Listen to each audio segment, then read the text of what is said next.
the hardest part of that ring.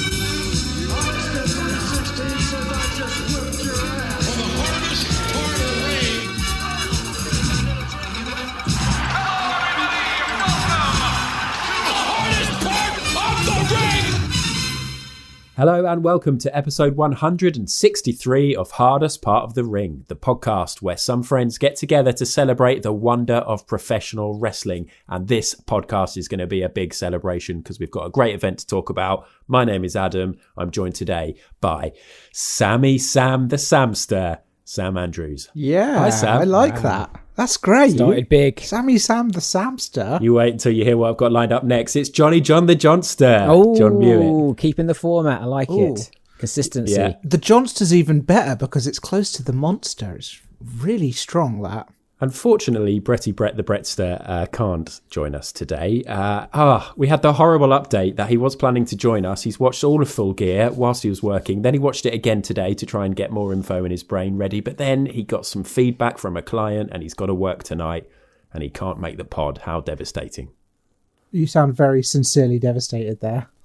Oh, no, I'd love to have Brett on because it's been a little while. And I think it's always good when we do our review pods to get the four different opinions, and sometimes Brett chucks in a little opinion that you haven't thought of, or he might be more down on a match that we were up on, or vice versa. So we are missing Brett, but I believe we have some thoughts that he sent to you, Sam, to share later on the pay-per-view. They're in the bank. I've cherry-picked the best ones and claimed them as my own, and then the rest are left over. As well. I think I would do that the too. Brett with Brett's remnants. comments. Oh, that's a good one. I'll take that. Nice. If you missed the last podcast, it was episode 162, which was The Undertaking, Volume 10. We're making headway, double figures on The Undertaking. I tell you what, we went from, are we still doing The Undertaking? It's been a while to... Yes, smashed it out. 2, fairly quickly. Third one in the works. How far do you reckon we are through, percentage-wise? Oh, I was thinking about this earlier, actually. 15%. You guys feel whilst I Google how many matches The Undertaker had as pay-per-view, and I can tell you. I'm pretty sure you've said it was 120 or something like that. So we must be, 15% through 12%? I'd be happy with double digits. I'd be very happy if we were in double. Do you know what? So, The Undertaker has allegedly had 101 pay-per-view events. Wow. Nope. 101 pay-per-view wins. Oh. Spoilers? Jesus. So... it's difficult to say. We've got shitloads left to do. That's all we need to know. But that's good. Okay. It's somewhere between 101 and 2,400. So, cool. What? Okay, that's scary. Yeah. Anyway, what we're saying is, listener, this podcast will never end. Well, it won't end until we finish The Undertaking. But then The Undertaker is he retired? Who knows? So he might be going on forever. He's already dead. Anyway, this podcast is going to be the AEW Full Gear 2021 review.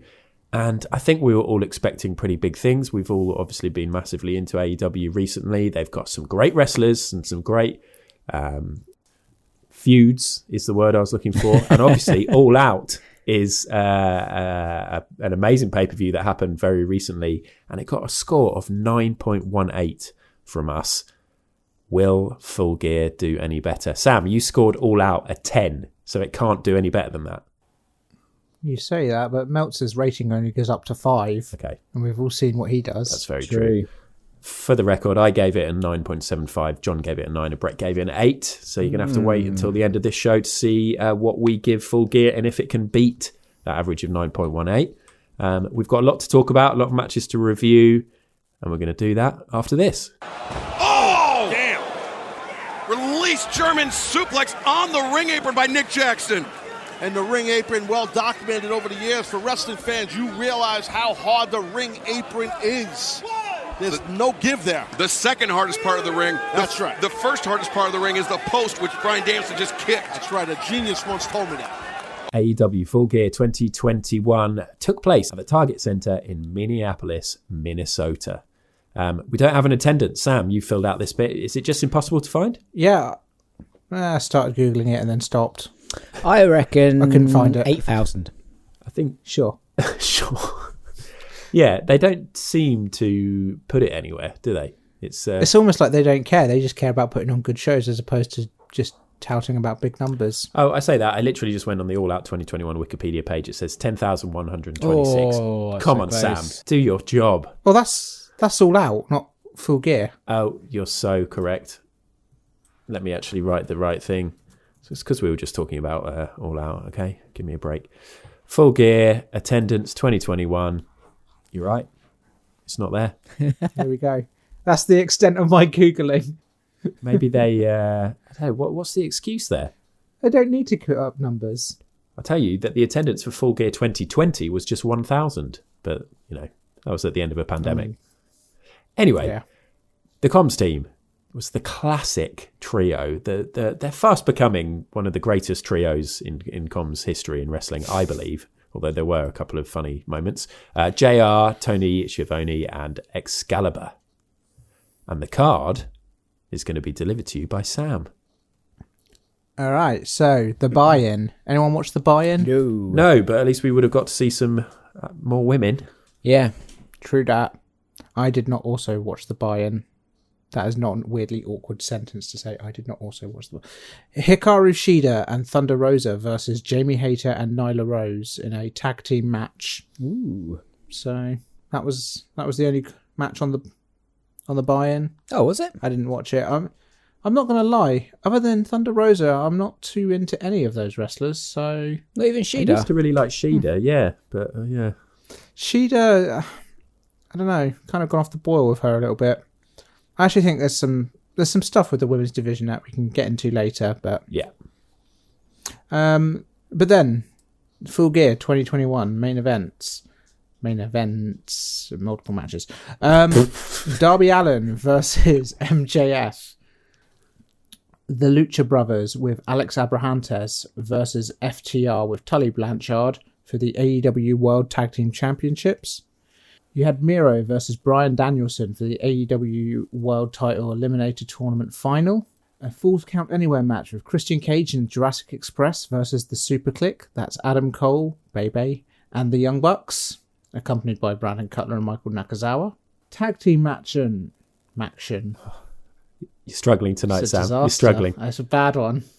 Tag team match with Cody Rhodes and Pac, accompanied by Armed Anderson, versus Malachi Black and Andrade El Idolo, accompanied by Jose the Assistant. The AEW Women's World Championship was contested with Dr. Britt Baker, DMD, accompanied by Rebel and Jamie Hayter, versus Ty Conti. Was Hayter? Oh, she was out there, wasn't she? Sorry, my bad. Eddie Kingston took on CM Punk in a I Just Don't Like You match. There was a Minneapolis street fight of the Inner Circle. That's Chris Jericho, Jake Hager, Sammy Guevara, Santana and Ortiz versus the Men of the Year and American Top Team. That's Ethan Page, Scorpio Sky, Junior Dos Santos, Andre Arlovsky, and Dan Lambert.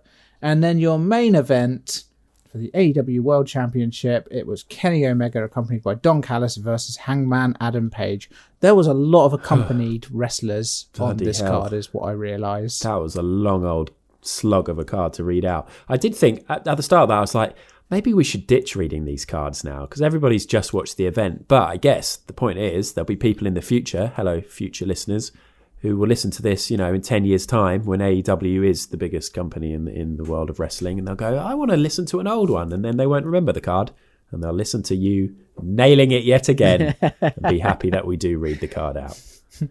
Anyway. Sure. I imagine we'll touch upon pretty much every match at some point, but what we're going to do is go for the classic format of picking out key matches. We've got 3 matches that were considered to be the big key ones before the event. We'll talk about best of the rest, worst of the rest, pick a star performer, and then give that all-important score out of 10 to see if it can beat the 9.18 of All Out and become the best pay-per-view we've ever watched, potentially. I don't know. Who knows? We'll have a look at that spreadsheet later on. But we're going to start with key matches, and we're going to start with Bryan Danielson versus Miro for the chance to fight the AEW Championship holder, or the AEW champion is probably the best way of saying that, in the final of the AEW Championship Eliminator Tournament. Boom.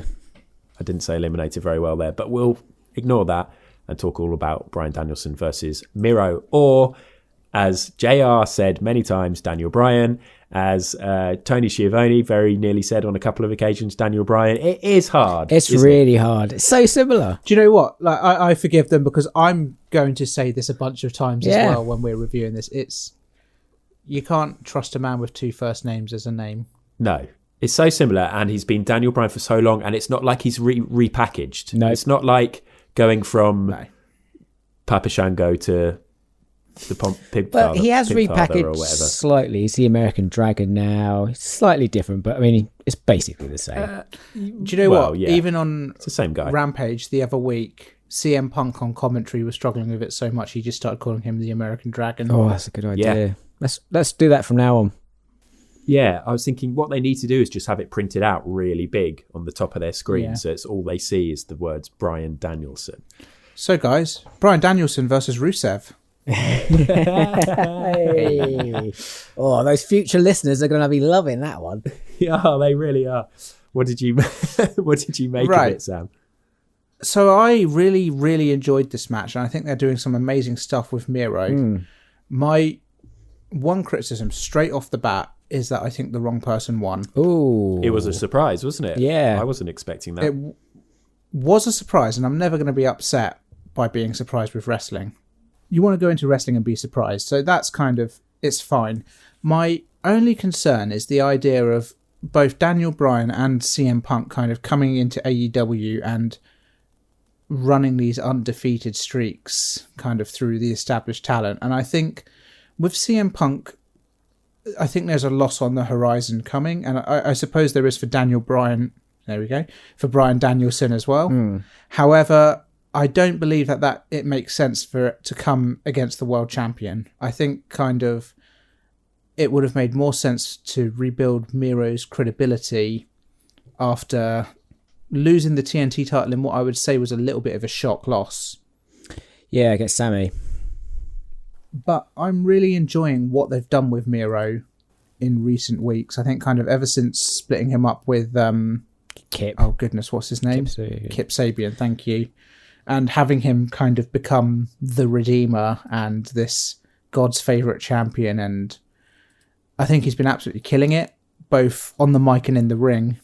And just, I don't know, wrestling like a bruiser, but like a really interesting one who you buy that could beat anyone on the card given a good day. I still think he came out of this match looking pretty strong. Obviously, he lost, but he lost because of his glass neck, right? And that's a well-known thing. Yeah, so that's the other thing, is kind of he's got a weak neck is the storyline, which I think is absolutely fascinating. I don't think we get enough of this in wrestling, where you have these kind of unstoppable forces with just one weakness. Oh, do you remember when Seth Rollins came back with this knee injury? Do you remember how many matches he was targeting the knee?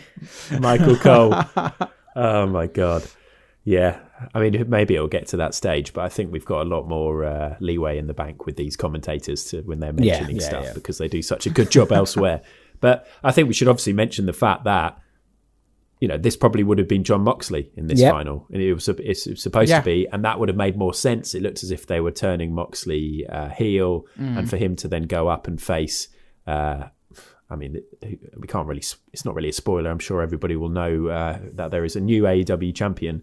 But yeah, to have that face versus heel and all that kind of stuff. So that's why we were so kind of convinced that Miro was just going to drop into that spot. Yeah. He is basically a heel, and he goes and faces the new face champion. So it was surprising, but it was a surprising result. But then it also made me think, oh, maybe they'll keep the belt on Omega later. I mean, hands up, who was the smart mark and thought, if Bryan Danielson's winning this, it means Omega's retaining, because I did.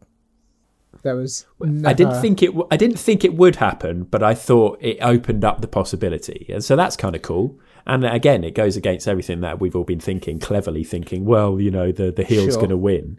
So yeah, the match itself, I think, was just a really well put together match. I think kind of it was slow, but not in a boring, slow way. It kind of felt impactful and methodical. He's a methodical beast, Miro. I love it. And Bryan Danielson has just been on absolute fire since joining AEW, an absolute legend of wrestling. He's loving it, it's isn't he? so good. Yeah, it does seem to is be. so Absolutely good. loving it. There was one point in the commentary, I believe it was Excalibur, who said there's nothing more dangerous than a man whose love for wrestling has been reignited. Yeah. And it's so perfect to see. I was saying the same Like about you to Bryan John in a Danielson private do that. in a private chat the other day. It's like, Sam is so dangerous now. He's loving wrestling again. It was a rough few years. But yeah, I just think this was a really good match. Both wrestlers came out of it looking so good. I'm sad that Miro didn't go on to win it because I feel like it would have been a good call, but at the same time I don't see either of these guys beating Hangman. No. So perhaps it's for the best that Miro didn't win it because it means that he can go on to do something else. And I think no matter what he does, it's going to be good because he's such a great wrestler. It was so stiff, this match as well. Like the bit where Miro was asking Danielson, god damn it, to kick him was really cool. I like this match, but I think in my like hierarchy of favourite matches on this card, this would probably be in the middle somewhere, just because I found coming off the first two matches, which were really fast and frenetic, I felt like the change of pace for this one I struggled with it a bit. Well, this was the third match, wasn't it? The third match in the card. The third match in a row that had a This Is Awesome chant. And in fact, the next match after that, which was the Super Click versus Jungle Boy, Luchasaurus and Christian Cage, that also had a This Is Awesome chant. And I bet there were some, I didn't notice, but goddamn, there were probably some more of This Is Awesome chances later on. It's just, I mean, they were right to do so. There were just so many great moments, which we're going to talk about. But yeah, I agree. This match was sort of, on any other card, if these two wrestlers had this kind of match in WWE, it would have been by far away match of the night. But there were so many great moments in it. Did you notice that Daniel Bryan at one point actually sort of seemed to ask for the yes chant, which is the first time I've seen it. I didn't notice that. Yeah, when he was in the corner. He was doing the pointing. And he goes for a running knee and he gets power bombed for it. Yeah, because he stayed away from that, hasn't he, so far? He's sort of been avoiding it. I think kind of out of every match on the card, there's this one and one other one where you look at the wrestlers taking part of it and you just have to think to yourself, what have you done, WWE? Yeah. How have you messed this up? Like, you had such incredible talent employed who just needed the freedom to basically put on a 20-minute match. Yeah. Yeah, because Danielson's on probably the best year of his life, right? A career, certainly. Like, it's incredible the tear he's been on. And Miro's been fantastic. I want to give a little final comment about Miro's finisher. I mean, downside is that it's no longer called the Accolade and it's now called Game Over, which is a bit shit. But I just love the fact that he sets up for it with the stomp to the lower back. It's like, let's weaken this area before I absolutely fucking bend you in half and look amazing doing it. It's, I do actually think Miro would benefit from a second finisher. Like, I don't think submission-only finisher wrestlers... I always think kind of you need another move in the bank. Yeah, I'm not a big fan of submission finishers. I feel it can sometimes lack the impact of like a stunner or a rock bottom type thing. And I think kind of this is one of the things that is really stood out about Bryan Danielson's run in his return is how versatile his match finishes have been. Oh yes, a different finish for everyone, right? Basically, yeah. I mean, at one point, I really thought Miro was going to tap out to a heel hook. And it's just like, Bryan Danielson is, for my money, I would say, the best wrestler in the world at the moment. And he keeps showing it time and time again. No matter who he's working with, he's putting on matches that make me think this should be a main event. Yeah. Right. Well, what a great place to leave it. He now has his championship match coming up. Who knows when that will be? Wouldn't surprise me if they were like, fuck it, let's put it on Rampage. They just do some cool shit. Yeah, they would do that, wouldn't they? Oh, they can't be. All right. It can't be. Let's move on to what we labelled as the second key match before this. A match that I was so fucking hyped for because the build's been great. We love both these guys. So does the crowd. There was a lot of chanting and some booing for CM Punk against Eddie Kingston. Oh my God. John is going to kick off on this match. Before we do, actually, did you guys read that Eddie Kingston Players Tribune article? Oh, God, what an article that was. I was in tears by the end of that. Yeah, what a guy. I love it. I love it. It's so cool that he's a guy that we've seen in the indies over here. And I always thought he had amazing charisma. So he did great stuff in Progress. And then look where he is now, fighting CM Punk. Confession, I never obviously watched much Progress. In fact, I never watched any Progress. So Eddie Kingston's introduction in AEW was my first introduction to him. Oh. And I think I love him. Yeah, I've only ever seen him wrestle in AEW. I saw promos and stuff in Progress, but I don't think I ever saw him wrestle in Progress. Well, what did you think of this? Well, I think this match goes to show that when it's done well, wrestling doesn't need to be complicated. It's just two people with some beef, admittedly doing amazing promos, and then just having an absolute fucking brawl. Like the sort of fight you'd see outside of Weatherspoons, but not at kick-out time, at like 1 o'clock on a Sunday afternoon. Just unmitigated. The difference is, if it was a fight between two people outside Weatherspoon, they probably would have some actual beef. Yeah. Just some mincer they bought from Lidl before they went to the pub at 10 a.m. Like, I think this whole card was really good at making me feel really invested in the fight, and I felt so invested in this. Like, I felt that the emotion coming out of the screen, like each guy was trying their all and put their bodies on a line. Like CM Punk fucking got colour. I don't think I've ever seen CM Punk get colour. Cool colour as well, all over, loads of blood. But the entrances they both made, the way that they both just walked straight down to that ring, no fucking about, no addressing the crowd. I loved that. That was the awesome. heat felt real. It really did. It was like tangible. Yeah. So the absolute beauty of this match is the kind of history of the story it tells with CM Punk, how he feuded with John Cena, how he went against the establishment as he was the indie guy fighting the company face, the guy who basically was just being given win after win and all of that. And then in this match, there was that beautiful parallel to it where CM Punk does the 2 shoulder barges, the sit down power slam. He gets up in Eddie's face to do the kind of "you can't see me," flips him off, and it is perfect storytelling, because it just has come so full circle. And yeah, it wasn't lost on me at all. I just loved watching it, because obviously not only does it paint CM Punk in that John Cena role, which I think is a fair comparison, but more importantly, it paints Eddie Kingston in that CM Punk role, which I think is something they have a lot of potential to build on, because he's been on the receiving end of a couple of losses recently, which I think are going to really build and develop his character further, because Eddie Kingston for me is the Kevin Owens of AEW, and that's a good comparison. Yeah, I just love seeing it. I was a bit nervous before this match because the promos were so good. I was a bit worried it's going to be one of those matches where like the promo stuff is amazing, but the in-match was okay. And I've really enjoyed Punk's in-ring stuff since he's come back, but none of them have been like this amazing like 5-star match. Whereas this one it was incredible. Like, and it was so short. It was only like 10 minutes long, but it felt like it was 2. It just flew by. The whole story they're telling was so engrossing. Eddie Kingston, I think, picked up an injury in this match, which is why I think it might have not been as long as we were expecting. Oh, really? It was kind of the perfect length, though, wasn't it? Yeah. It didn't need to go any longer. I mean, they were beating the shit out of each other. It was hard hitting. As just a massive overall compliment, there were no squash matches on this card. Yeah.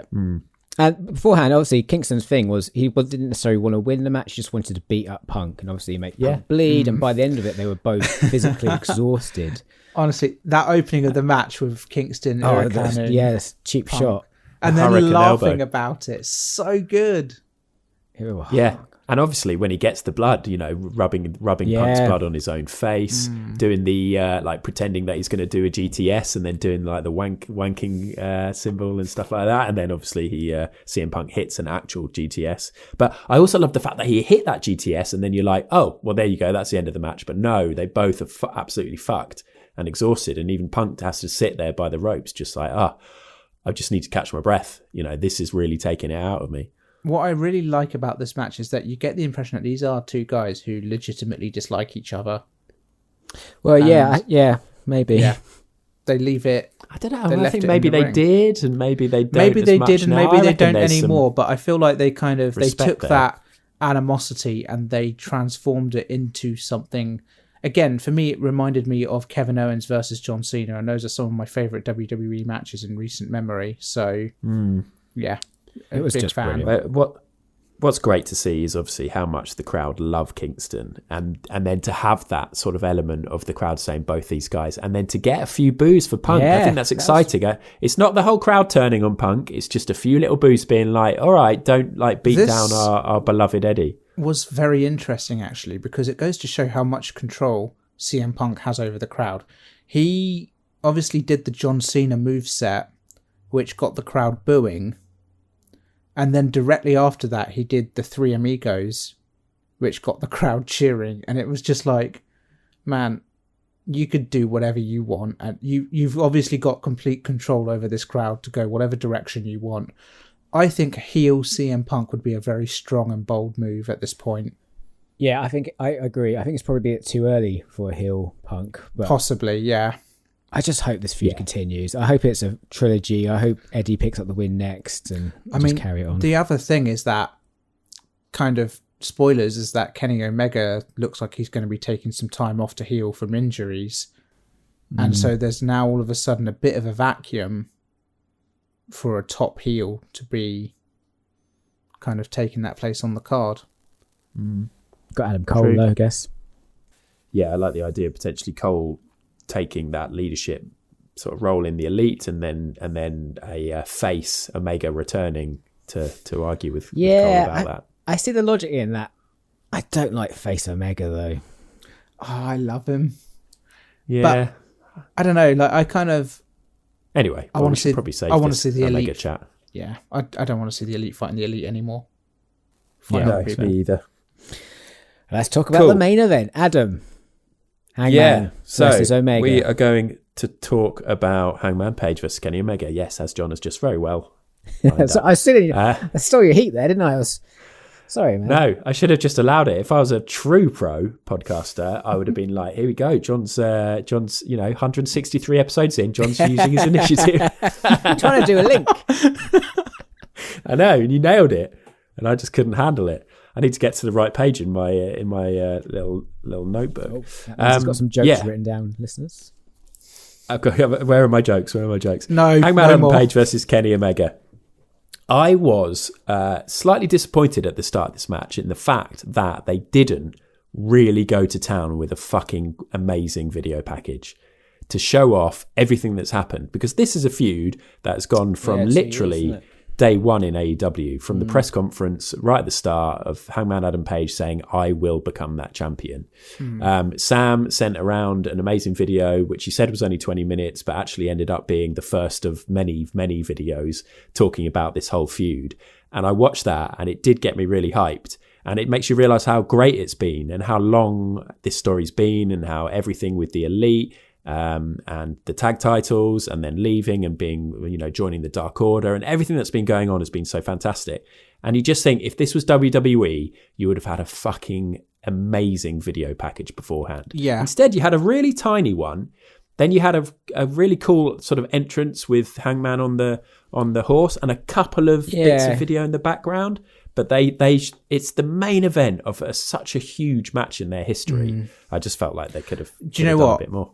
Yeah, I completely agree with you here. Like, for my money, I think this is the most important match that AEW have ever put on to date. Because I think, whilst you've had some huge matches, you've had a CM Punk debut, you've had, Kenny Omega and goodness how knows how many good matches, and Jon Moxley and stuff. This match is the culmination of AEW building their own stars. Like, Adam Page going into AEW was not ready to be the champion. He was no Chris Jericho. And I remember us talking about All Out 2019, and we were all convinced Chris Jericho is winning that title because he is a name to put on that title, and Adam Page isn't. And that's a very harsh criticism, but I think a very fair one 2 years ago. And the amount of work they have done and the building they have done, they can bring in every huge indie star in the world, but to develop their own indie star and develop their own wrestlers internally, it's a beacon, and it's very, very exciting. yeah, and you just feel like Page is like the big, he's the handsome, pure babyface champion that we haven't really had yet, because in terms we had a face John Moxley, but he's John Moxley, for God's sake, he's Mox. And then of course you have Jericho and Omega. So this is the first time they've got somebody who they kind of want to be the face of the company. I don't know. It didn't.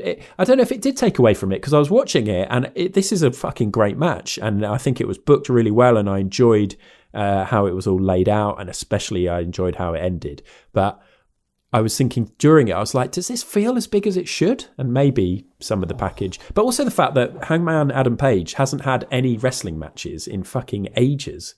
And no. That kind of feels weird. Like I might have liked to have seen him have a couple of matches, or some more stuff going on in the build up to this. But if we go to the match, it was great. I thought both the guys put their bodies on the line throughout. I loved all the Callis stuff. I love Callis coming back during the contract signing. I love it when he's around. I think he's a great guy to have around in general.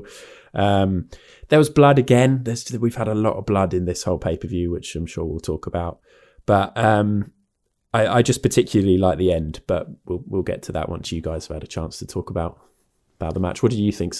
John, what do you think? Oh man, I fucking loved this match. I was so emotionally spent after it. Like I was filled with joy and just spent.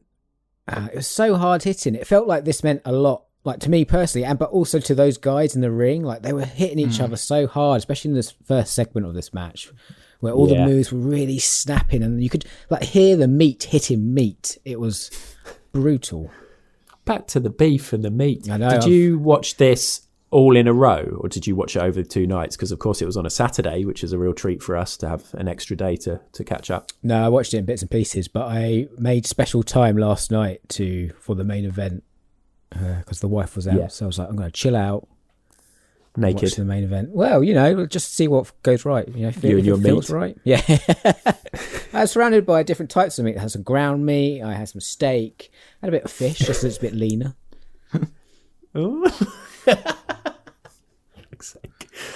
Sam, you watched all of this in a row, right? On Sunday afternoon, had a lovely old time. I did, yeah. I've actually watched this match 3 times now. Really? But how are you feeling? Like watching this all in a row, how were you feeling? So when I watched it all in a row, I'm not going to lie, by hour 3, I was flagging. And the pace of this match, whilst impactful and kind of, like heavy, it is also a little bit slow. And so the first time I watched it, it's not that I disliked it. It was more that I was just a little bit, I suppose, wrestlinged out by that. However, I also watched it with a friend who likes wrestling but doesn't keep up for it week to week. And so he was a little bit like, oh, who's this Adam Page? I don't know about this whole cowboy shit thing. I think it's a bit awkward. And by the end of it, he was fully all in. So they're obviously doing a good job with that. And I think Adam Page is just a very likeable, enjoyable wrestler to watch. The match itself... I didn't realise it was 25 minutes. It's the longest match on the card, 25-35, really? 3 minutes longer than the Superclick match. Yeah. And I enjoy a lot of this match, but also watching it a few times, you start to notice a few bits and pieces. The only thing that I disliked majorly was there was one fan who... First of all, he got right up in Kenny Omega's face and he started like chanting cowboy shit, and then no one joined him and he stopped. Yeah. And he just kept shouting stuff, and I just saw him and I just thought, man, fuck wrestling fans. Don't be a 20-year-old, 30-year-old person who goes to see wrestling and gets up in someone's face and is screaming at a performance. It's like, man, just front row as well. That's pricey. And I know that seems like such a silly thing to be annoyed about, but it was just like, man, you're watching the culmination of one of the best stories in wrestling that we've been told for a long time. Don't be that guy. Don't be that guy who's screaming in Kenny Omega's face. I'd probably say this is probably one of the most satisfying ends to a wrestling story I've seen, actually. Yeah. Yeah. I mean, we knew it was going to come, but like I said, that's why it was kind of good that we had the Danielson win earlier on. But I mean, let's talk about some of the moments. Obviously, the springboard Liger bomb was fucking insane. How did he do that from the side? Oh my God, that was insane, that bit. Incredible. We had an avalanche blockbuster as well, but it all started kicking off when we had that buckshot lariat to the ref. And I absolutely adored that. I'm not usually one for ref bumps, but he fucking took a big old lariat there. Greatest ref bump of all time, do you reckon?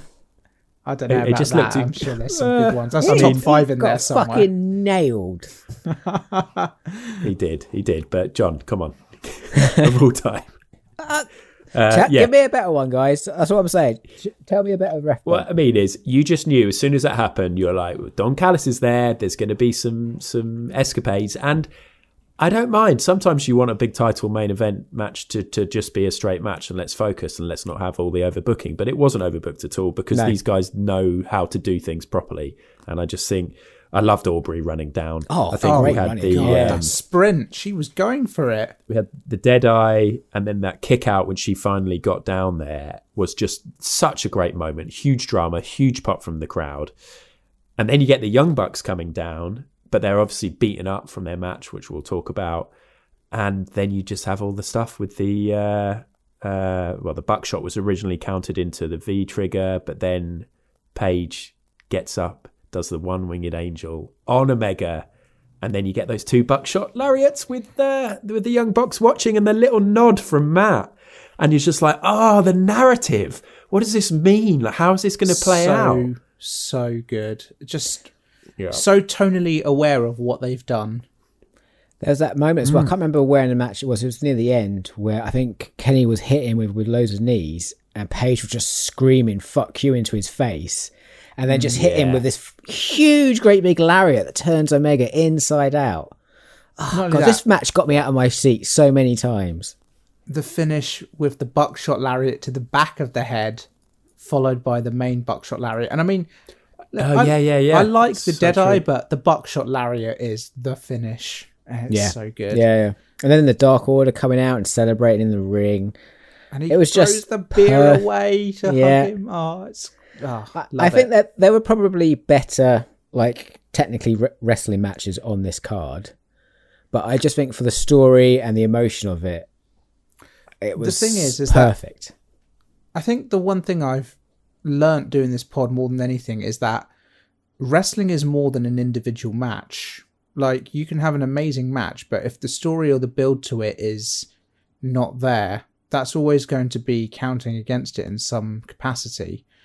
And this is basically what wrestling should be. The template of all of it is, here is a story that is told over many months with twists and turns, backwards and forwards, and a very definitive conclusion. And it just felt very naturally developed. And, there were unforeseen kind of circumstances. I don't think anyone expected Adam Page to have a baby other than maybe him and his wife. Who knows? But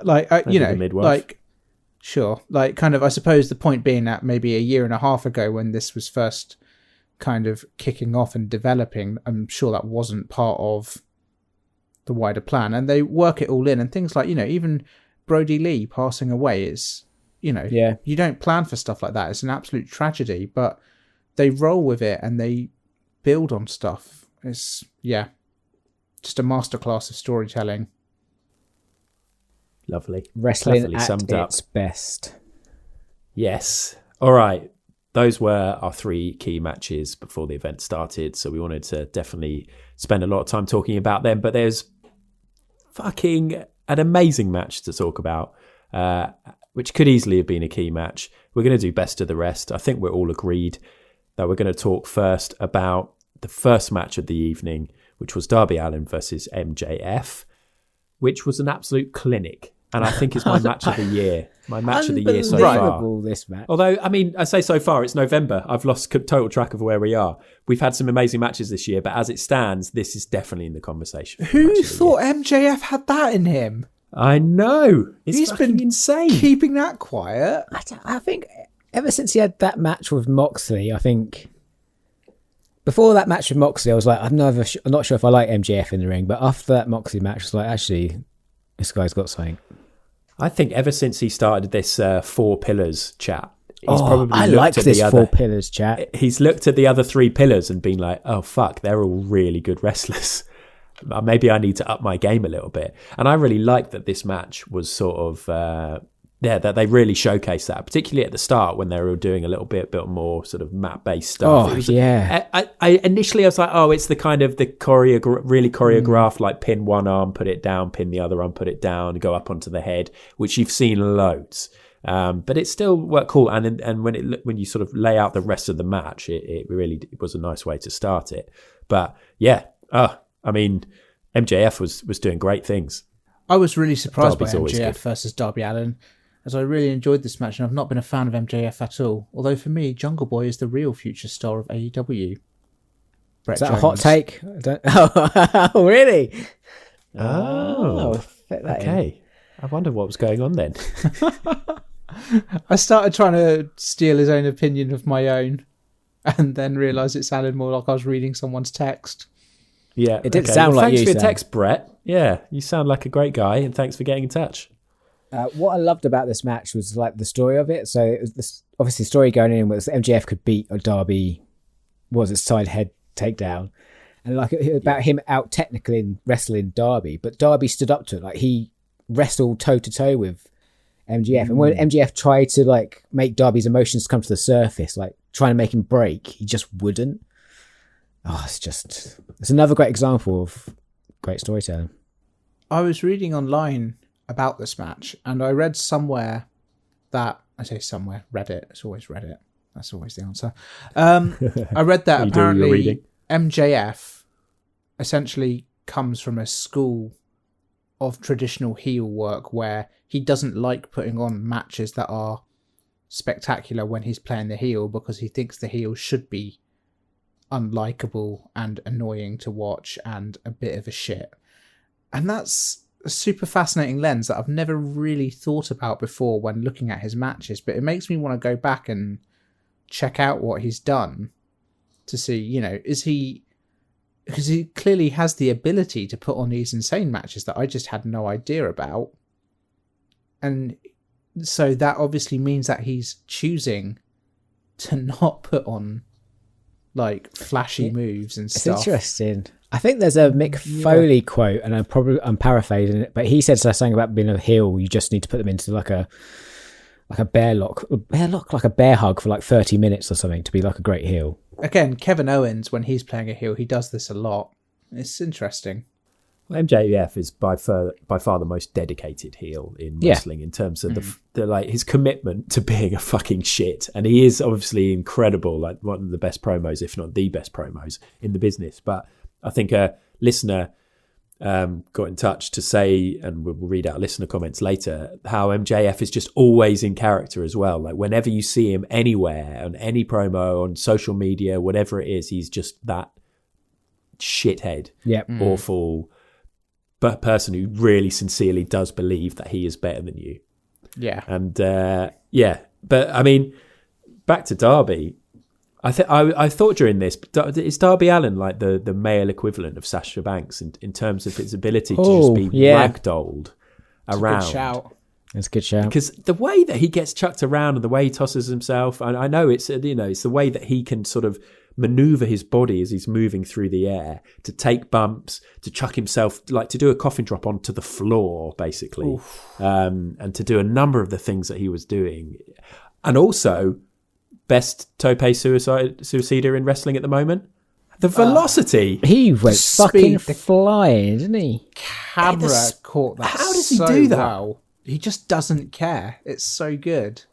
The great thing about that is that, and you'll probably hear this in this podcast, because there was a fantastic quote, hardest part of the ring based quote, or something about the apron that happens just after this, because it's where they have I can't remember what it was, but there was a moment on the apron, and just before that was that tope suicida, and I was trying to record that clip and I had to keep rewinding, so I watched that suicide dive about 6 times, and every time it's like, I can't believe how fast that is. He's just insane, just amazing. Insanely good. Yeah. They did amazing on this card to steal the show. First match, these guys is pretty incredible. I mean, what a great way to start any kind of pay-per-view, to start with a match of that quality. You're like, yes, I am strapped in for this. I'm very excited. It goes to show how much belief Tony Khan has in his performers. Like, you've got a card with Bryan Danielson, with CM Punk, you know, and you put MJF Darby Allin as your opener, and it's a banger, and it's just like, wow, this is standing great. ovations during the match.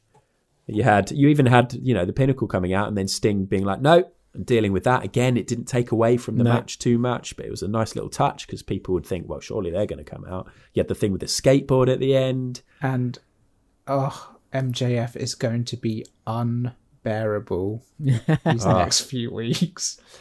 You do wonder if anybody in the crowd would have noticed that he took out the Dynamite Diamond ring and then put it back in his pants. Like, the crowd may not have seen that, but it was fantastic for the viewers at home. He's like a combination of The Miz and William Regal. Ooh, that's really good. I mean, I just dislike The Miz, but because I dislike The Miz, not because I think everyone does. But there was a period where The Miz was a great heel.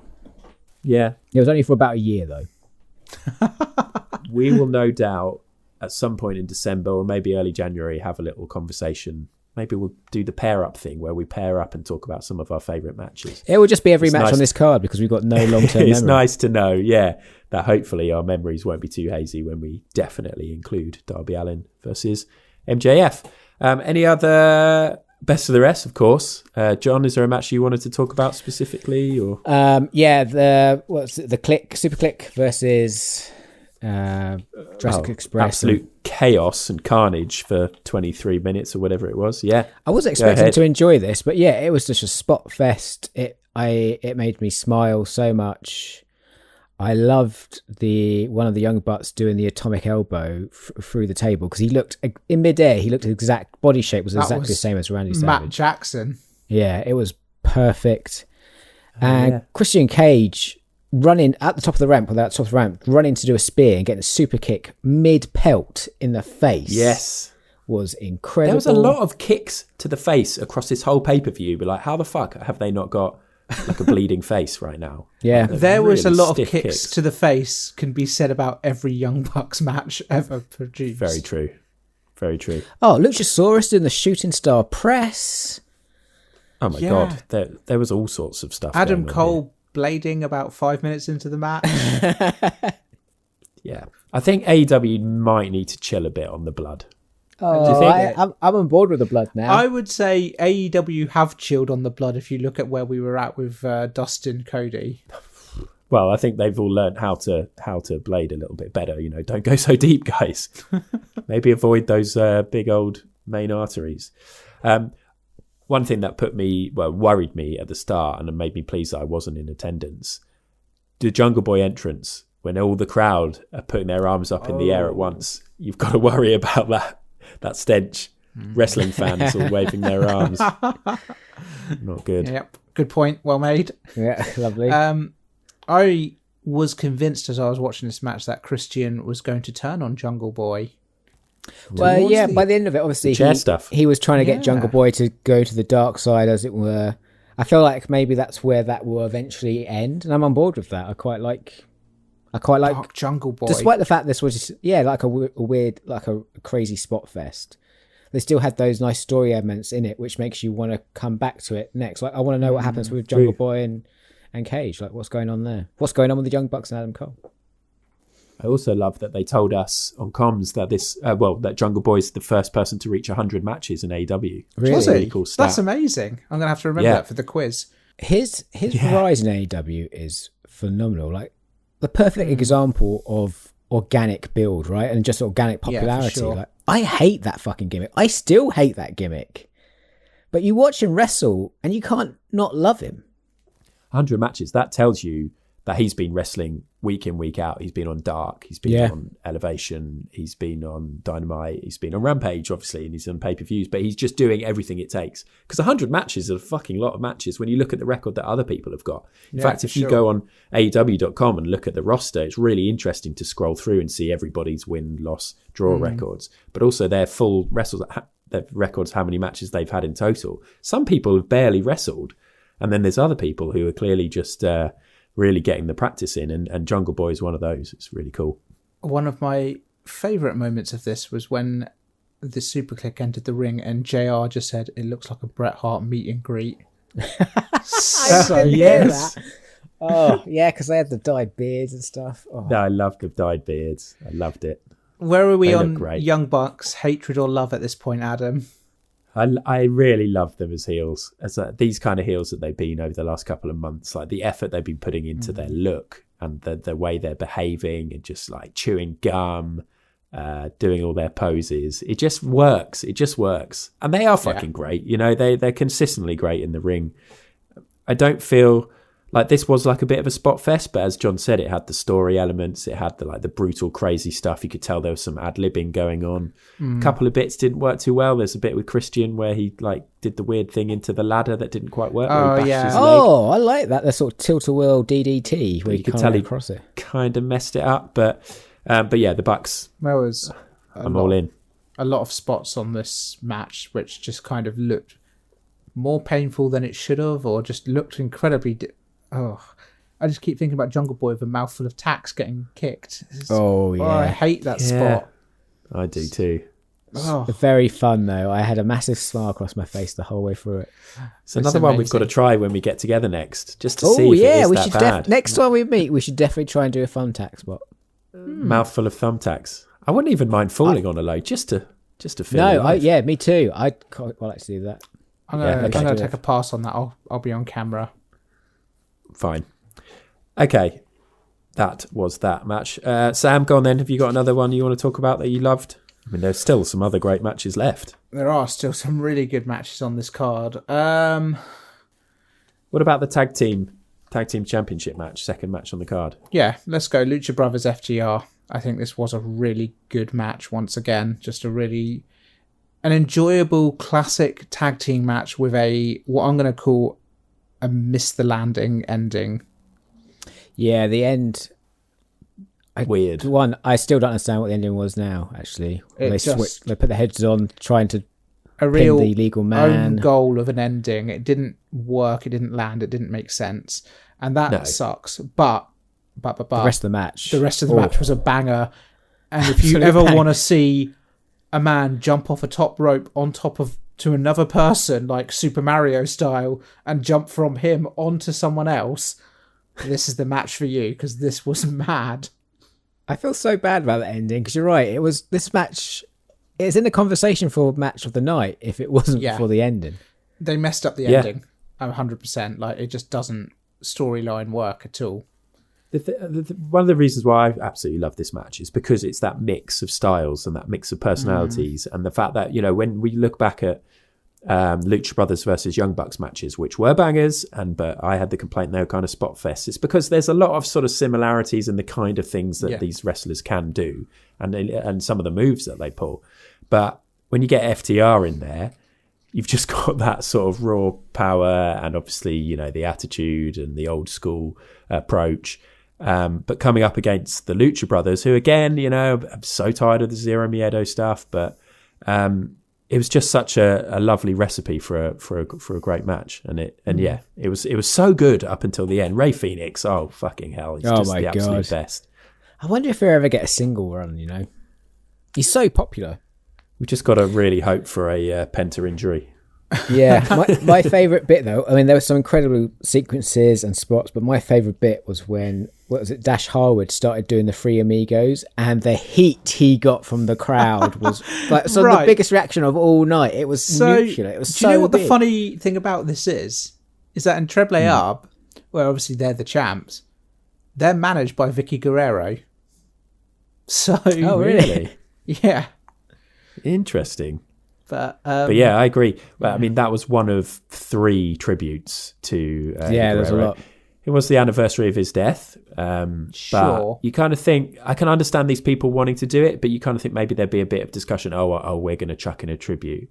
I don't know. Maybe I'm just moaning about it for the sake of it. He died in Minneapolis as well, I believe. They obviously all just absolutely love Eddie Guerrero. Right. He's one of the most loved men in wrestling, and you know, you see it constantly, all the time, references and tributes to him. I wish they would maybe maybe reference some of his other things other than the Three Amigos, but... Well, in the Inner Circle versus American Top Team, obviously Chris Jericho won with the frog splash. And because obviously he was quite close to Eddie Guerrero, it looked like it meant a lot to him. Yeah. Like, 100%. That, obviously... I think that made the most sense as far as a tribute goes. Yeah. Oh, little behind the curtain update for the listeners. Brett has just sent the artwork for this week's episode. Oh, like it. Choice. Like it. Well done, Brett. You've done a good job there. He's just sent it in the group. Now get back to work, Brett. Do your paid work, for God's sake. Yeah. So many great sequences in this. I loved the... I love the fact there was one confusing bit before the end, which was the double pin moment where they had two of the guys were pinning for much longer than the ref. And it's like, well, surely that should get a 3 count, but it's like, no, the ref is actually counting the two guys who are legal. Yeah, commentary did a good job on that, actually. Yeah. But then it was a total mess near the end. But it's still like a 4-star match for the contents of the match before the end. You had Penta's mask being tied to the rope. Loads of great stuff. Anyway, we should probably crack on because we're approaching the hour mark and there are still quite a few things to talk about. I am just going to scroll through my notes and see if there were any other big matches. I don't think there's anything else that really stood out. I mean, just as a quick aside, one of Brett's notes, which I think worth discussing, Tay Conte is really good, as was this match. The ending was a bit weird, though, as the interference didn't win it for Britt, but a pin reversal did. Also, that Gotch-style pile driver from Conte. Flame emoji, aubergine. Yeah, the Gotch was good. I think this match was fine. It felt a little bit disjointed in places, and I think it suffered because of the match before it. Yeah, I think that's fair. The tag team match? Yeah, I think that kind of put everyone in a bad mood. Like the crowd tried to get into this but couldn't really. I think there's a lot to discuss with that tag team match, and I think kind of it does fall into worst of the rest for me, but maybe not for the reasons that it should do. Well, listen, we've done best of the... we're a podcast of extremes. We've got worst of the rest, we've got best of the rest. We don't have what was middle of the road. So let's move into worst of the rest, and you tell me what your problem was with Cody and Pac versus Malachi Black and Andrade. In the nicest possible way, can everyone just back the fuck off with Cody? Like, you're not on board with the booing? No, he's done. I quite like it. Nothing wrong. I'd boo. I'm afraid I would boo. I just, I know what you're saying, and it is a bit like, oh, come on, guys, you're kind of ruining this. But I really don't like Cody. Do you know what made me think? Entrance. Actually, I would boo too. Is during this match when he was knocked to the outside after the black mass, but he wasn't the legal man. The camera stayed on him, like he was always in shot. Yeah, like doing always nothing. there. Yeah, doing nothing, but always in shot. I'd boo that. I'd boo his entrance. Like he's given himself the most grand entrance of anybody. And like he's got his own little thing that they have to install in every single stage for him to come up through the ground. It's Go on, Sam. Sorry. No, I think kind of the criticism of Cody is absolutely fair, and I think kind of at the moment he must be experiencing what Triple H has experienced in countless years gone by, and I think it must be quite a sobering and humbling thing to kind of, by virtue of the fact of your position, it almost doesn't matter what you do, people are just going to hate you. And I think kind of he's exacerbated the problem by putting himself in a match with 3 of the most interesting former NXT champions, which kind of highlights how good they are and how, even though he comes from a family of wrestling dynasty, he doesn't match up to them. Yeah, but Cody shouldn't be trying to go toe-to-toe wrestling-wise with these guys, because that's not his thing. Cody's always really, really good at the sort of story stuff, right? Like the narrative and making you care about him. It's a weird one, because Cody has been on such a strange trajectory for a long time now, even with like the Anthony Ogogo stuff, where it was kind of this whole America versus Britain thing, and a lot of it doesn't land, and I feel awful for Cody because I really like him. Yeah, me too. I think he just has to turn heel, if I'm completely honest. He said he's never. I think he said recently he's never going to turn heel. I don't think he has a choice as a matter. This week on Dynamite, he will turn heel. I think this match, if it wasn't for Cody Rhodes, this would not be on the pay-per-view. Right.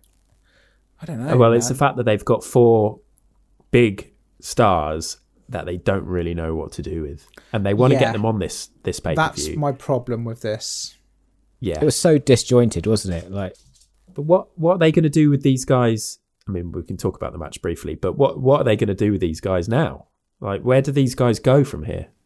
I think it's maybe the height of churlishness to try and, after the fact, rebook something. But like in my head, I was thinking, if they had started this out as a tag team match, and obviously it was just completely dysfunctional on both teams, and then Cody basically uses his CEO influence to say, do you know what?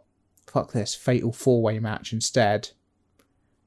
That perhaps would have been an interesting take on things, because there's just a lot of talent in this match, and it didn't feel like a lot of it gelled, in my opinion.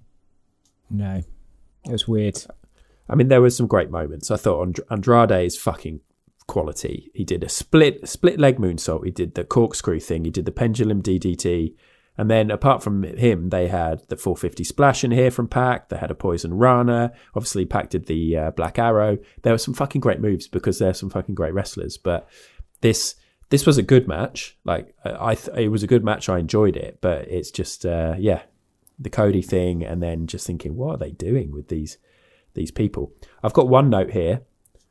When these guys were walking down to the ring, did you notice the guy with the sign that said "Book Baron Corbin"? No. I wish I had. Was Brett actually at the event, and that's why he couldn't? Yeah. I mean, Brett's takeaway on this was that in Rhodes, Andrade, Black, and Pac, I wonder if you meant to make that rhyme. Putting on great matches with great characters. Let's hope a certain Bearcat gets to write that gimmick out of existence. Which should be interesting. Personally, I think maybe AEW got enough wrestlers at the moment. I think Keith Lee would be. They've got enough former NXT champs, as we can see. No, I think you get Keith Lee in. Like he's something else. Oh, and they fucking just got Jay Lethal as well, who we just kind of need to touch on. Where is Jay Lethal going to fit in here? I think he's a good mid-card guy, like someone they trust, I guess. He's got experience. Yeah, right. Loads of experience. I don't think I've ever seen a Jay Lethal match. He was in the very first All In, All Out. Which was the first one? He did the All Black In. Machismo, the Macho Man. Yeah. I think I've only seen one Jay Lethal match. Let's move on because we are. It's not. We like to try and keep it to an hour. We're not that strict. We can go long when it's a great pay-per-view, but we know we've got to edit this afterwards. So I mean, that's the truth of it, listener and future listener, if you're still listening. Past listeners. Could that be a thing? That's not physically possible. No. Okay. No. So I think we should talk about the women's match. I know you want to go to Star Performer, but I just think if we didn't talk about it, we'd be treating it like AEW treat the women's division as pretty much an afterthought. And the one thing that the one major negative against this pay-per-view is that you had the women's championship match that kind of didn't feel that important, and it was because of the way it was placed and because of the wrestlers involved. I love Britt Baker. I think she's great. I think she's their biggest star, but they haven't got anybody who's remotely close to any of the big WWE stars. And like the rest of the roster is just meh. There's just so much meh.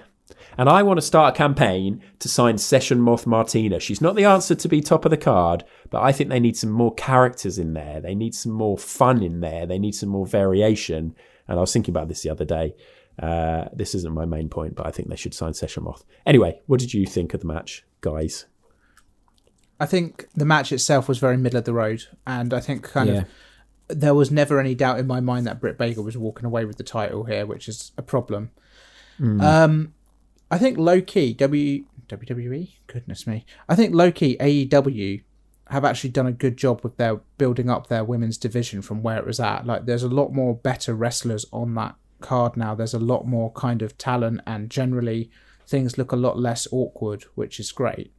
I think the problem is that as they're building all of this stuff, they're also building Britt Baker into a bit of a machine who is kind of approaching Roman Reigns style booking. And they need to kind of... This has been a bugbear of yours for the whole duration of the podcast. You hated it when Asuka was booked like this. I understand. I don't like dominant wrestlers. I want competition. And there is competition there. Thunder Rosa is a great wrestler. Jade Cargill could probably put on a match there. Yeah, I don't know about that. No? Maybe in the long run, but she's pretty green, isn't she? I mean, Ruby Soho is not green, and she is another person who can put in a really good match. There are people on that card who can fight. Hikaru Shida was an established champion. Even Serena Deeb is a good wrestler. Oh, did you see the Deeb Shida match? That's the hot feud at the moment. They've got a lot of good wrestlers. That's true. They've got a lot of good female wrestlers. And they don't have those superstars. But that's the thing, is that they need to build more than one person. There's no point in having Britt Baker at the top of the card and then everyone else basically just being punted to the back of the line. And I think that's the biggest problem. That's unfortunate. It feels as if the only solution is to when it's possible, is to sign the likes of Charlotte. Or cause I don't know really what else they can do to grow it organically, really. But they have grown it. The thing is, they need to bring Britt Baker down a couple of pegs to be competitive with everyone else. They're building good wrestlers. Like, there are good matches on that card with the women's wrestlers at this point in time. It's just that none of them are at the level of Britt Baker. Yeah. Just a quick word on Ty Conte. Like, for someone that was at best a very bit part player in NXT, I think she's done amazingly well in AEW. Like, really building up from the bottom up, like on Dark Elevation. She's good. Again, it was a good match. It was a good match. There were some sloppy moments, a couple of bits that sequences that kind of went a little bit slow, I thought, but it wasn't a terrible match. Again, you know, definitely not. It wasn't a Nia Jax match on a WWE pay-per-view. It was the second pod in a row when I've fucking murdered her. But turning out Nia Jax. Good lord. It wasn't terrible, but it's the women's match on the card. A 4-hour pay-per-view. Yeah. It's the whole thing. Wrestling matches aren't just judged on the match quality itself. There's got to be build up. There's got to be story. There's got to be investment from the fans. And at the moment, even with their TBS Championship tournament, that investment just isn't there at the moment. They need to be given more time to build.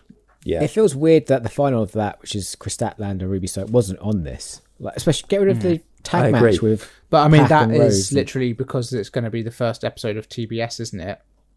Oh, really? That also makes complete sense. Yeah, it makes sense. Speaking of which, I retract my statement. That belt, if you look at it, it looks like it says hose. And once you see it, you can't unsee it. It's really bad. Oh, dear. Just saying. Not a good thing. No. Right, let's move on. And I think for completion's sake, there is one final match. Let's do one sentence each. Try and give me a one-sentence summary of what you thought of the Minneapolis street fight between the Inner Circle and the Men of the Year. Who wants to go first, Sam? I thought this was a slightly rubbish spot fest. Oh, that is actually a perfect summary for me as well, I think. John, have you got anything to add? Yeah, I'd agree with that. It was okay. I didn't love it. Yeah. I will add that I think that the non-wrestlers certainly showcased the fact that they are not wrestlers. Apart from Junior Dos Santos, who did a couple of cool things. But he looked like he was having a lovely time, actually. Massively missed his cue when Jericho went for a lion salt, to the point where Jericho stood on the lions and shouted, Junior. Yeah, he's like standing on the wobbly rope, as if that's when you're ready, mate. Most important thing is that Junior Dos Santos should play Sagat in whenever they make a live action Street Fighter. Spitting image. Nice. Star performer. Ooh, this is going to be tough. We might have... we probably should split this and have one each. Has Brett given us a star performer? No, he hasn't. Fine. Half-assed. John, have you got one ready? I mean, he has also put a sentence saying just Ray Phoenix is a god. So maybe that's his star performer. There we go. We'll go with that for Brett. Ray Phoenix is Brett's star performer for life. John? It's got to be Hangman Adam Page for me. Okay, Sam? I was going to go with Hangman as well, but for the sake of mixing it up, I'm going to go for MJF. Oh, see, my one was going to be MJF for the sake of mixing it up. So I will mix it up further, and I'll go for Eddie Kingston. A beautiful Very combination. Nice. So many great wrestlers on this card. All of them male. That really is a shame. It really is a shame where we are in 2021. Supposed to be the best company in the world at the moment. We all think that, but there's a big thumbs down against them for the way their women's roster is happening and working out at the moment, I think. Anyway, we all agree. Let's move on. Scores out of 10. Oh my God. I'm just going to go straight away. I was absolutely blown away by the quality of match on this pay-per-view. And when we look back at All Out, it was like, strangely, some of these matches weren't actually that great, but they had so many great moments. I gave All Out 9.75. I'm going to give Full Gear a 9. Like, it was great, and some of the matches were incredible. But yeah, I feel like I just didn't have that buzz. I didn't get the goosebumps. I didn't have those huge pops at times. And also the women's thing really, really bugged me. So yeah, 9 out of 10. John? I absolutely adored this pay-per-view and had probably one of my best times watching it. I'm going to give it a 10. Huge. So you'd give a pay-per-view a 10 with the state of the women's You see, roster. This is why you've got to be careful with rating, John, because Adam will tell you off if it doesn't work. I just think 10 is perfection, right? Yeah, but I think this is as close as you're going to get to perfection. If you look at the whole, there was not a bad match on this, really. Like even the why do you hate women? That match was good. Hey, we're going to move on. Brett sent a rating through. Come on. In fact, I'm just going to read all of Brett's notes here. Go for it. I was really surprised by MJF versus Darby Allin, as I really enjoyed this match. I've not been a fan of MJF before, although for me, Jungle Boy is the real future star of AEW. Rey Fenix is a god.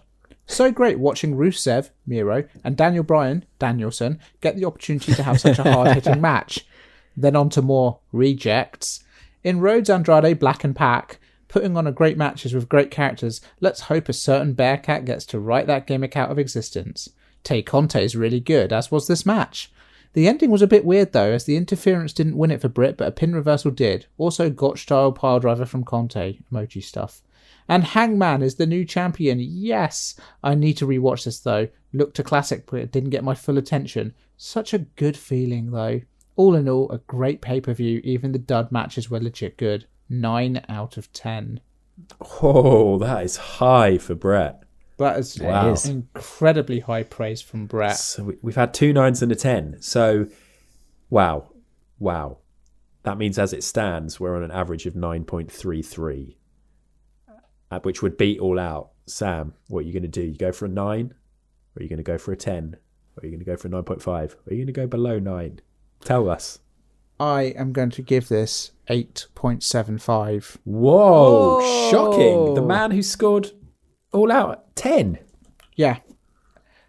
And I love this pay-per-view, and I think this is a fantastic pay-per-view. But the issues that you have raised, Adam, with the women's booking... Yeah. And more so the fact that there were... I know that we say there weren't dud matches. I would say the Chris Jericho Minneapolis street fight was a dud match. I didn't care for it one bit. Yeah. And that for me did knock it down a little bit. I just feels like with the blood happening so often, with all of the other Eddie, for me, the Eddie tributes, there's these things with the fact that there wasn't that promo for the main event that you could have had it to take it to the next level. There are these things AEW are not quite getting right, and that's fine because they're still fucking brand new. And Tony fucking Khan isn't, he hasn't been in the wrestling business for years and years and years. He hasn't got, his dad doesn't have the history, and it's not in their blood like it is with the McMahons, who, let's face it, are the best of this. I'm joking. But no, what I'm trying to say is AEW, I feel like they're going to get there. I feel like they are capable of the perfect pay-per-view, and I think it's coming in the next year or two. And then I will bring out the 10. I mean... But not yet. In regards to my score as well, I would say 8.75 is a really good score. It is. Yeah. I know it's not a 10 or a 9. You're very much right there. On another day it could be, but I think... It's number chat with hardest part of the ring. Far better than anything WWE is spitting out. Overall, it's not a 6. It's far away from a 5. Right. This is fun, Come actually, on. because what's the average? AEW All Out, the average was 9.18. Yeah.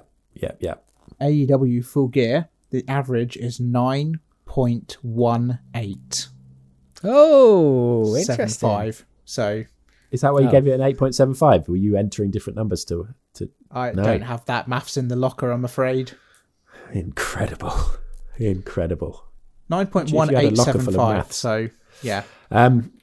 Wow. Amazing. So there you go. I think AEW are obviously doing things right. And anytime we're complaining, it's just kind of just to get some balance in there, really, because they're absolutely smashing out of the park all in all. Let's have a quick break. Let's compose ourselves, all that number chat, and come back, find out what our listeners thought.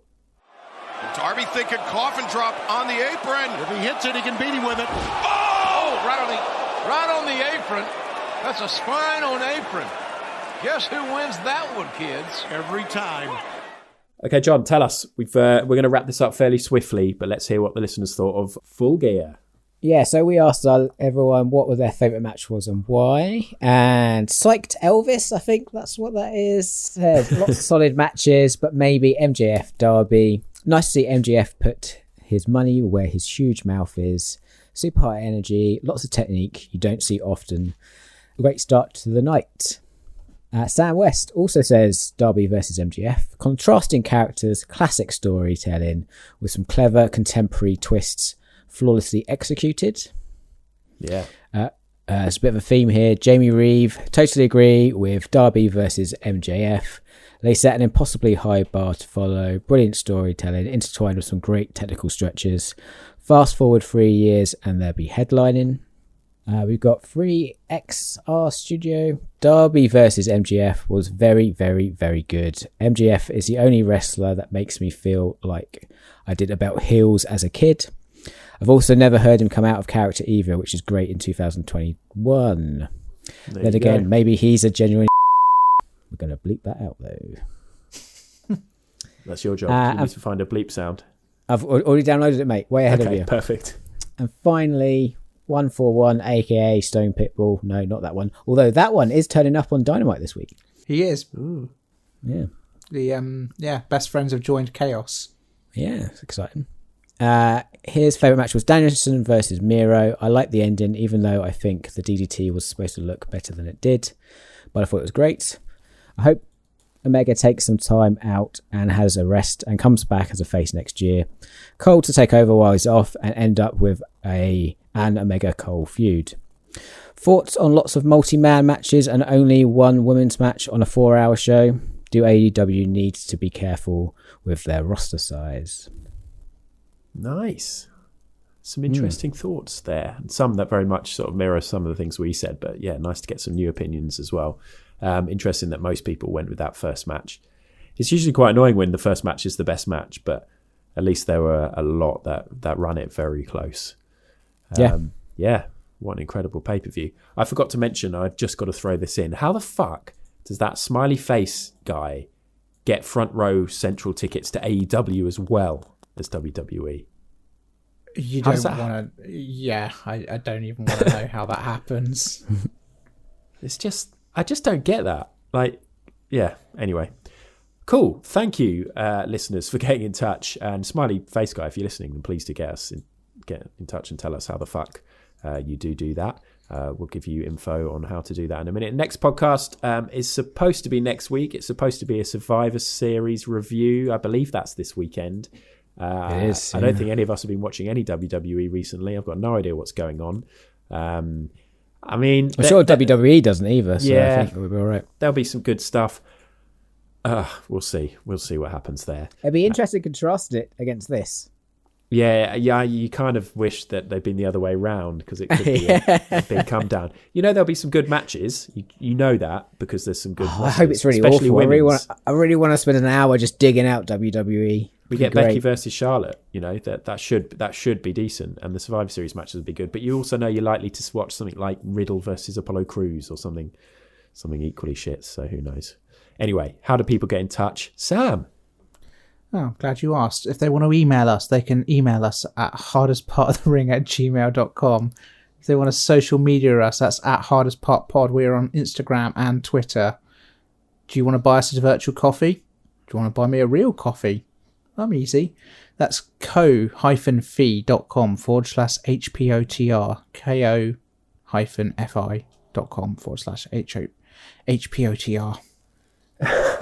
How would people go about buying you a real coffee, Sam? Come to my house. Do you want to give your address? Have you still got that beep, John? I don't know if I extended it. Anyway, thank you again for that, Sam. So we have talked a lot tonight about all sorts of wonderful things. There was a lot of chat about the apron, wasn't there? There were lots of different bumps on the apron. There were lots of little hardest part of the ring moments. There were lots of incredible moves on that part of the ring that is notoriously hard. What's that, JR? We've talked so much about the apron tonight and how damaging it is when one lands on it. You're absolutely right, JR. We have talked a lot about the apron tonight. So let's end it by saying goodbye to you, Sam. See you later. Goodbye to you, John. Goodbye. It's goodbye from me. We'll see you all soon. That was the hardest part of the ring. That is the hardest part of that ring. On the hardest part of the ring. The hardest part of the ring. Dipshit alert.